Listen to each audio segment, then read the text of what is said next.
আসসালামু আলাইকুম। আশা করি সবাই ভালো আছেন। আমরা সবাই ভালো আছি আলহামদুলিল্লাহ। আমরা দুপুরে খাওয়া দাওয়া করে ঘুমাই গেছিলাম। বিকেলবেলা একটু উঠলাম, ওঠার পরে বাইরে নামছি। নামতে নামতে দেখি অনেক বড় বড় শব্দ আসতেছে। আসলে আমাদের এই পিছন সাইডটা হচ্ছে বিলের ভিতরে, আসলে কোলার ভিতরে বড় একটা জাল পাইতে রাখছে কেউ মাছ ধরার জন্য। কে রাখছে বা কখন রাখছে সেটা আমরা কেউ দেখি নাই বা জানিও না। শব্দ পেয়ে আমরা আসছি, আসার পরে দেখি এরকমের অবস্থা। তো মনে করছিলাম মাছ মনে হয় জালের ভিতরে। তো কিছুক্ষণ পরে দেখি, ভালোভাবে খেয়াল করার পরে দেখি না, ওইটা অনেক উপরে উঠছে, একদম স্পষ্টভাবে দেখা যায়। জি বাবা। হ্যাঁ, আর এটা হচ্ছে মাছ না, এটা একটা গুইসাপ। দেখে তো খুব ভয় পাইলাম। আর এটা নিয়ে সাফওয়ান অনেকক্ষণ ধরে চাক মারতেছিল, একটু খেলাধুলা করলো।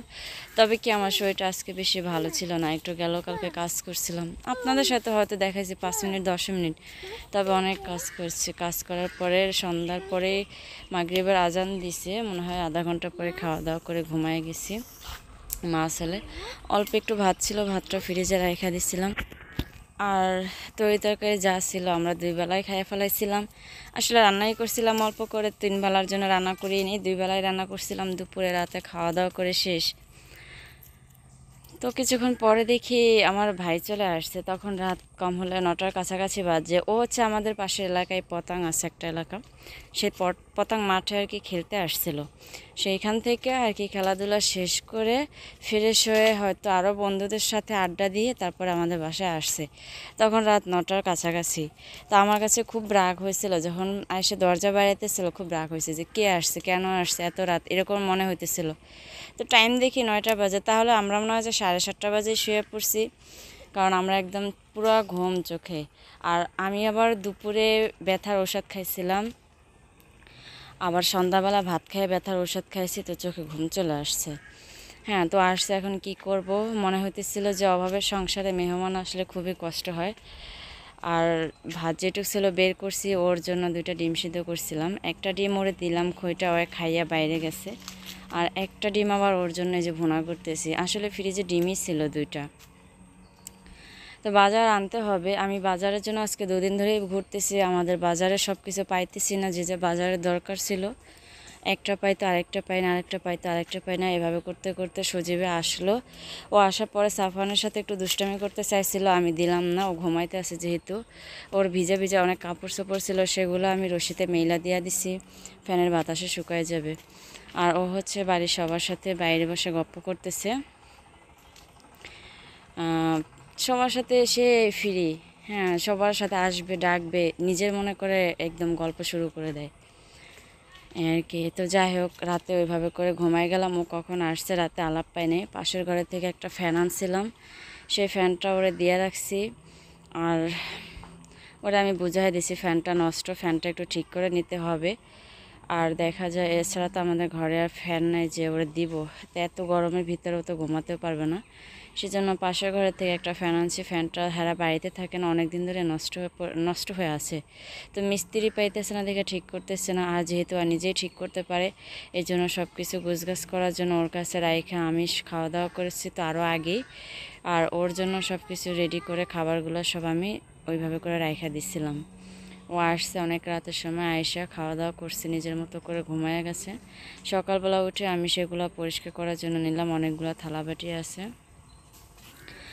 মা হচ্ছে এর আগে একবার একটু আমার গরুর গোশত দিছিল, এই গোশতটা দিছিল আপনাদের ভাইয়া সালমান যদি কখনো আসে ঢাকা থেকে তাদের জন্য রান্না করার জন্য। কিন্তু হেরা আসতে আসতে কবে আসে শিওর এখনও জানি না। ভাবলাম যে সজীবে আসছে, ওরে তো কিছু খাওয়াতেই হয়। ফ্রিজে মুরগির মাংস ছিল না বা অন্য কোনো মাছও নাই যে আমি আমার ভাইয়ের জন্য রান্না করব। তো এত দূরের থেকে আসছে বা ও অনেক পরিশ্রম করে আসছে, খেলাধুলা তো আর অনেক পরিশ্রমেরই হয় আপনারা জানেন। তারপরে ও তো আর আমাদের বাড়িতে প্রতিদিন আসে না, যে ও তো প্রায়ই আসে, অ্যাভেলেবেল আসে, তাহলে যেটা রান্না করি সেটা দিয়েই খাক। আমার কাছে খুবই বেশি খারাপ লাগতেছিল, ফ্রিজে গরুর গোশতটা ছাড়া আর কিছুই ছিল না। তো ভাবলাম ওর জন্য রান্না করি, গরুর গোশতটা ও খাবে, ওর সাথে আমরা তো খাবো, তো আর একা খাবে না। সেজন্য গোশতটা ভিজায় রেখে আমি আবার ঘরের মোটামুটি একটু কাজকাম সাইরে চলে গেছিলাম বাজার থেকে একটু বাজার নিয়ে আসছি। সজীবে এখনও ঘুমাইতে আছে, আসলে ও খুব রাতে, অনেক রাতে ঘুমাইছে। তো এখানে আধা কেজি আদা, আধা কেজি রসুন, 1 কেজি চিনি, 1 ডজন ডিম, 1 প্যাকেট মশার কয়েল, এগুলো নিয়ে আসছি। তো আরও আছে একটা বড় একটা মিস্টার লুডুস নিয়ে আসছি। আসলে আমাদের বাজারে অন্য কোনো লুডুস পাওয়াই যায় না, বেশিরভাগই অনেক জিনিসই পাওয়া যায় না। যেটা আছে তো একটা আইটেম ভালো লাগলে নেন, তো ভালো যদি না লাগে তো না নেন। তো এরপরে দেখা যায় বাধ্যতামূলক আনতেই হয়। আর প্যাকেটটাও ছিল অনেক বেশি বড়, তারপরে নিয়ে আসছি, কী করবো আর। আর ডিমটা হচ্ছে আমার ফ্রিজে একদমই ছিল না। মাঝে মাঝে লাগে বাচ্চা কাচ্চার ঘরে কান্নাকাটি করে, একটা ডিম ভাইজা দিয়ে বসাই দিলাম, ও খাইলো, আমি কাজ করলাম। হ্যাঁ, এই জন্য আর কি বেশি করে নিয়ে আসছি। তো এর ভিতরে 2-3টা ডিমই একদম অনেকটা ফাটা। তো ভাবছি এগুলা দিয়ে আজকে নুডলস রান্না করে ফেলাই। আর এই আদা রসুনের জন্য আমি আরও 2-3 দিন ধরে ঘুরতেছি। এর আগে আমি 2 দিন মুরগি গোস খাইছিলাম, বিশ্বাস করবেন না, সে আদা ছাড়াই মুরগি গোস খাইছি, একটুকু ভালো লাগতেছিল না। হ্যাঁ, এরকম। তো যাই হোক, এগুলো নিয়ে আসছে সকাল সকাল, ভাই আসছে সেজন্য। না হলে আরও 2 দিন পরে আনতাম, কারণ আমার কাছে এখন নগদ টাকা ছিল না। ভাইয়ের দোকান দিয়ে বাকিতে নিয়ে আসছি। আর বাকিতে কোনো কিছু আনলে আমার কাছে এমন লাগে আমি এটা কখন দিব এরকম আমার মনে হয়। আচ্ছা, ওগুলো সব করলাম। আসলে 2 দিন ধরে একটু ব্যথা, তো সাইডের ভিতরে ব্যথা, বুকটার ভিতরে ব্যথা। এই ব্যথার জন্য ওষুধ খাইতেছিলাম, প্রচুর ঘাম দেয় আর শরীরটা অনেক বেশি দুর্বল লাগে। হ্যাঁ, তো এই জন্য আর কি দেখা যায় আমি কথা বলতেছি, তাতেও আমার মনে হইতেছে অনেক কষ্ট হইতেছে, আমি যেন কষ্টের কাজ করতেছি কোনো এরকমের। তো আমি আজকে গরুর গোশটা রান্না করতেছি। ধুয়ে সুন্দরভাবে প্রেশার কুকারটার ভিতরে দিলাম। আর আদা রসুন জিরা পেঁয়াজ সমস্ত মশলাগুলো পাটায় বাইটা নিচ্ছি, 2-4টা আস্ত মশলা দিয়ে মাখাইয়ে একবারে লবণ তেল দিয়ে সুন্দর করে বসায় দিলাম। আর আমি এখন চুলা জ্বালায় দিছি। এখান থেকে আমি 1 পট চাল নিয়ে নেব, 1 থেকে 1.5 পট, এর বেশি দেওয়া যাবে না, কারণ ও হচ্ছে একা, ও ওইভাবে করে পোলাওটা পছন্দ করে না, ও সবসময় ভাতই পছন্দ করে। কিন্তু তারপরে যাই হোক, যদিও গরুর গোশত রান্না করতেছি, ভাবলাম একটু পোলাও রান্না করি, দেখতেও সুন্দর লাগবে বা ওর কাছেও ভালো লাগবে। ও খাক আর না খাক, আমরা তো খেতে পারবো। আমার ছেলেটা অনেক পোলাও পছন্দ করে, এই জন্য নিয়ে নিলাম। চুলা জ্বালায় দিয়েছি, চুলাটা জ্বলতেছে অনেক সুন্দরভাবে। আর প্রেশার কুকারটা অনেক সুন্দর করে কিন্তু আমি কাদা মাইখা দিছি, কাদা আর ছাই একসাথে মাইখা দিছি, কারণ হচ্ছে গিয়ে কালি পড়লে উঠাতে অনেক বেশি কষ্ট হয়ে যাবে, তাই। সাফন যায় না পিঁপড়া, হ্যাঁ হ্যাঁ কামো দিবে। আর এখানে পোলাও রান্না করতেছি, এটা হচ্ছে দেশি চালের পোলাও। মা হচ্ছে যে 8-10 কেজি চাল দিছিল, সেই চাল থেকে এখনও যেটুকু আছে ওইটা আর খাওয়া যাবে না, ওটা আর হাতে দেওয়া যাবে না, ওটা আমার ছেলের জন্য আমি রেখে দিছি এক্সট্রা, সে যখন আসবে তখন খাবে। আর এই যে গরুর গোশটা রান্না করা হয়ে গেছে, এখন আমি একটা পাতিলের ভিতরে নিয়ে নিব। আলু দিছিলাম 2টা, আমার ভাই প্রচুর আলু পছন্দ করে, তাই সব কিছু আলহামদুলিল্লাহ লবণ মরিচ সব কিছুই পারফেক্ট হয়েছে, আমার কাছে সব কিছু ঠিক আছে। আর এফ্রিকা মরিচটা হচ্ছে লাল মরিচের গুঁড়া, যার কারণে কিন্তু কালারটা অনেক বেশি সুন্দর লাগতেছে। আর এর কালারের জন্য কিন্তু অনেক দূরের থেকে মরিচের গুঁড়াটা আমি আনাইছিলাম, যে এত সুন্দর মরিচের গুঁড়ার কালার যে আমাদের বটতলা বাজারে কিন্তু আবার পাওয়া যায় না। তো কাজও করতেছি রান্নাবান্না, আর এই ফাঁকে কিন্তু আবার আদা রসুন সুন্দরভাবে ছিলা গুছায় রাখতেছি। আজকে ছিলা যদি গুছায় ঢিপ করতে পারি, তাহলে আবার 2 দিন পরে যখন সময় পাবো, পাটার ভিতরে মশলাগুলো বাইটে রাখলে যে কোনো সবজি বা তরি তরকারির ভিতরে খাওয়া যাবে। কি বাবা, আমি এখানে রান্নাবান্না শেষ করে চলে আসছি, ঝাড়ু মোছা দেওয়া হয়ে গেছে, এখন থালা বাটি ধুবো। তো পোলাও যেটুকু রান্না করছি সেটুকু আমি বাটিতে বাইরে নিচ্ছি, আর অল্প করে একটু আবার আমার ভাইয়ের মেয়ের জন্য নিলাম, কারণ আমরা যাই রান্না করি বা যাই খাই কখনোই ওরা দেওয়া হয় না, কারণ ওরা থাকে আরেক বাড়িতে, আমরা থাকি আরেক বাড়িতে। কে কি মনে করে কি না করে, মানুষের ভয়ে আমি কোনো কিছু দিতে পারি না। কিন্তু আজকে আমি যখন গোশটা ভিজাতেছিলাম, ভাবিয়েছিলাম, আমার কাছে খুব বেশি খারাপ লাগছে। তো ভাবলাম যে আজকে আমি আনিশার জন্য একটু পোলাও আর একটু তরকারি নিয়ে যাব। তো তাই করলাম, এখানে একটু গোশত আর পোলাও নিয়ে নিলাম ওর একার জন্যই।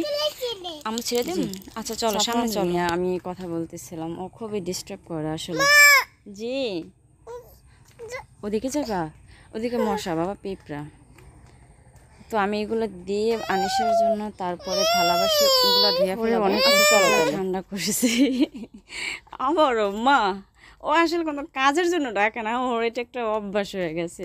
এমনভাবে ডাকে হয়তো আপনারা ভাববেন যে ছেলেটা কান্না করে বা ডাকে, সে উত্তর না দিয়ে আমাদের সাথে বক বক করে, এটা বলবেন না বলেন।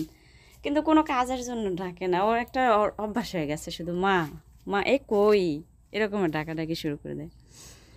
আচ্ছা, এখানে চুলার উপরে লাকড়িগুলো রেখে দিচ্ছি। আনিশার খাবারটা নিয়ে যাব, একবারে থালা বাসনগুলো নিয়ে যাব। ওদের বাড়ি পুকুর আছে, সেই পুকুর থেকে ধুয়ে নিয়ে আসবো আর গোসলও করে আসবো। একবারে ঘরে তালা মেরে যাব। সজীবের একটা মোবাইল ঘরে, আমার মোবাইলটা ঘরে রেখে যাব। বাড়ির ভিতরে কেউই নাই, ওরা সবাই স্কুলে, ওদের বাচ্চা কাচ্চা নিয়ে ভয় লাগে, এই জন্য তালা মেরে রেখে এখন চলে যাব। সব একসাথে নিয়ে যাব। সব কিছু করে আবার চলে আসছি। সজীবও একটু গোসল করছে আর ও তো আসছে। আমাদের বাড়িতে কোনো কাপড় চোপড় সত্য কথা, ওর গায়ে যে গেঞ্জিটা দেখতেছেন এই গেঞ্জিটা হচ্ছে গিয়ে ওটা পরে ওখানে খেলছে। আর যে শার্টটা পরে আসছিলো সেই শার্টটা আমি এবার ধুইয়া দিছি, ওইটা একদমই ভিজা। হ্যাঁ, তো খাইতে বসছে, ওরে দিলাম সামনে যা রান্না করছে তাই। হয়তো যদি শরীরটা ভালো থাকতো বা আমার ফ্রিজে আরও কোনো কিছু থাকতো ওর জন্য রান্না করতাম, কিন্তু অন্য কিছুই ছিল না, সম্ভব না আমার এখন কোনো কিছু মেলানো। ও সকালবেলা ঘুম থেকে উঠছে প্রায় 12টা বাজে, উঠে হাত মুখ ধুয়ে আসছে, একবারই গোসল করে আসছে। লুডোস রান্না করছি, সেই লুডোসটা পর্যন্ত ও খায় না। একবারই যে ভাত খাইতেছে, ওর চুল টুল একদম ভিজা। ছোটো সেই ফ্যানটা এনে ছাইরা দিলাম সামনে, আর সব খাবারটি ওর সামনে দিলাম যাতে করে ও খাইতে পারে। উফ, এত গরম বাবারে বাবা। তো শুধুমাত্র গরুর গোশটাই রান্না করছিলাম আর পোলাওটাই রান্না করছিলাম, আর কোনো কিছু করতে পারিনি। খারাপ লাগে নিজের কাছে, যা ছিল তাই। তো এখন সত্যি কথাই আসলে অভাবের ভিতরেই আছি। অভাবের ভিতরে বলতে একদম পুরো বাজার ফুরিয়ে গেছে। আমি তো নিজে একা থাকি, মন চাইলে একটা ডিম ভেজে খাই, মন চাইলে একটু ভর্তা করে খাই, যা মন চায় তাই করে। যেদিন একটু তরকারির আইটেমটা বেশি থাকে সেদিন কিনা ওই একটা আইটেম দিয়ে 2 দিন কাটাই দিই। একজন মেহমান আসলে তার ওই জিনিসগুলো হয় না। হ্যাঁ, সেই জন্য আমার কাছে খুব খারাপ লাগতেছে আর আমার নিজের কাছে লজ্জা লাগছে, কারণ একটা তরকারি রান্না করলে ভালো হয় না, খারাপ হয়। ভালো হলেও খেতে হবে, খারাপ হলে সেই একটা দিয়ে খেতে হবে, কেমন জানো না বিষয়টা। তো যাই হোক, আসার মাত্র অনেক কিছু যে করবো সেই সম্ভাবও নাই আমার কাছে। আর এই যে পেঁয়াজ কেটে দিলাম সাথে, ও পেঁয়াজে অনেক বেশি খুশি থাকে, লেবু কাটা দিছি, পোলাও গোছ সাথে সব কিছু দিয়ে দিছি। খাওয়া দাওয়া করতেছে আর আমি এখন খাওয়া দাওয়া করবো। খাওয়া দাওয়া শেষ করে ও এখন একটু শুবে। এর ভিতরে ফ্যানটা আবার নষ্ট হয়ে গেছে, জোড়া তালি দেওয়া ছিল সেটা ছুটে গেছে। আর এত বেশি গরম ছিল, কাপড় চোপড় পরা মানে বাচ্চাদের পরায় রাখলে একদম পুরো শরীর ঘামে ভিজে যায়।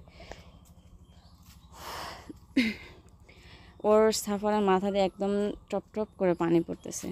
ও বসে বসে ওর মামার সাথে দুষ্টামি করতেছে, বলতেছে আম্মু কুড়ু কুড়ু দেই। হ্যাঁ, ও যেটুকু শিখছে আম্মু কুড়ু কুড়ু দেই মামারে। আর ওর মামা খুব রাগ করে, তুই এমন করিস না তাহলে কিন্তু তোকে বাড়িতে আর আসবো না আমি। কয় এস। হ্যাঁ, ওর মামার সাথে অনেক বেশি দুষ্টামি করতেছে। আর আবার ডাকে, মামা হাতটা সরাও, এন্দেটা সরাও, পাটা সরাও, এরকমও করে। আবার এই যে ওরে টেস্টারটা দিয়ে যেভাবে গুঁতা দেয়, ও দেখাইলো আমারে, কয় আমি বসে রয়েছি চুপচাপ, ও আমার পিছন থেকে আইসে এবার এইটা দিয়ে গুঁতা দিয়ে বলে, এ মামা, এ সজীব, কি। তো যাই হোক, ঠিক করলো। এখন অনেক গরম লাগতেছিল। ওরা দিন মামু ভাগ্নে এখন এখানে ঘুমাবে, আমি বিছানাটা গুছাই দিতেছি। আসলে সবসময় একা থাকি, তো যদি কোনো একটা মেহমান পাই বা কোনো একটা মানুষ পাই সারাদিনের জন্য, এত বেশি ভাল লাগে, বলার মতো ভাষা নেই। যখন আবার চলে যায় তখন আবার বেশি খুবই খারাপ লাগে, যে কেনই বা আসলো, তা থেকে কেনই বা গেল, একা থাকাই তো ভালো, এরকম আর কি। তো ও অনেক আদর করে, সাফওয়ানের বইলা বুঝাতে পারবো না, অনেক বেশি আদর করে। আসার সাথে সাথে মানে 100 করলে ভুল হবে, মানে 1000 চুমা দেওয়া হয়ে গেছে ওর 2 গালে। আর আমাকে সাফওয়ান খুব রাগ করে, ও মা মামা চুমা দেয়। আসলে যাইতে ধরেতে ওর ওই যে দাড়ি মোছে মনে হয় ব্যথা পায় সাফওয়ান।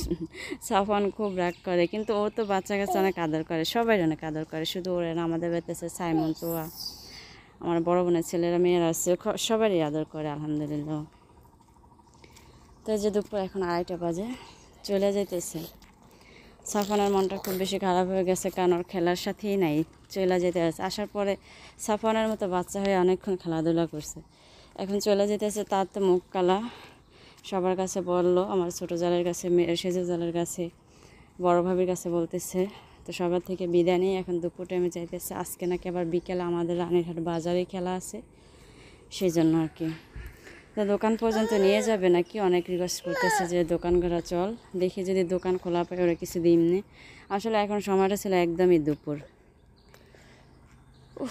এই কারণে আর কি আসতেছে। আমি চাইছিলাম না, তারপর এসে দেখি একটা দোকান খোলা আছে। তুমি এটার উপরে উঠবা, উঠবা না? উঠে দেখো, খেলা করো, ওইটার উপরে উঠে খেলা করো, আম্মুর কোলে লাফ দিও। তো ওরা কিছু কিনা দিতেছে আর আমি এখন বাসায় চলে যাবো, এগুলো নিয়ে একটু ওরে নিয়ে শুইবো, কারণ আজকে সারাদিনে অনেক কাজ করছি ওরে নিয়ে বোঝা যায় না, এটা ওইটা সব নিজের হাতে একা করা, বাজার করা, মশলা বাটা, রান্না করা অনেক বেশি কষ্টের হয়ে গেছে। তো সবাই ভালো লাগলে কিন্তু অবশ্যই কমেন্ট করে জানাবেন, আর ভুল ত্রুটি কিছু পেয়ে থাকলে অবশ্যই সবাই ক্ষমা করে দেবেন। তো গেল কালকের ভিডিওতে একজনে কমেন্ট করছিলেন আমার চালের ভিতরে কি রাখছি, চালের ভিতরে আমি ঔষধ দিয়ে রাখছিলাম যাতে চাল পোকায় না ধরে। আর আমাদের এই